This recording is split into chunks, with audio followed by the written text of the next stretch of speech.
एक गांव में एक बुजुर्ग ब्राह्मण बाबा रहते थे। उनको एक बेटा था जो ब्रह्मचारी बनकर अपने पिताजी के साथ ही रहता था। वह बेटा बहुत अच्छी शिक्षा प्राप्त करने के बावजूद भी अज्ञानी था।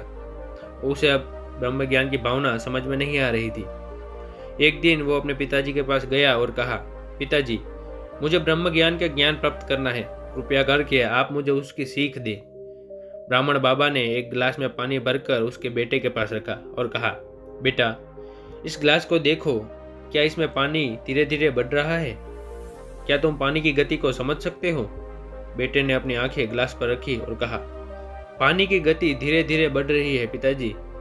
फिर बाबा ने एक चम्मच नींबू का रस पानी में मिला दिया और कहा, अब क्या हो रहा है देखो। बेटे ने फिर से गिलास पर ध्यान लगाया और कहा, पानी की गति तो और भी तेज हो गई है पिताजी। तब बाबा ने कहा, देखो बेटा, जब हम अपनी मनसा वृत्ति को चंचल करते हैं तब हमारा ब्रह्म ज्ञान भी नष्ट हो जाता है। हमें मन को शांत रखना चाहिए और चिंता के कारणों से दूर रहना चाहिए।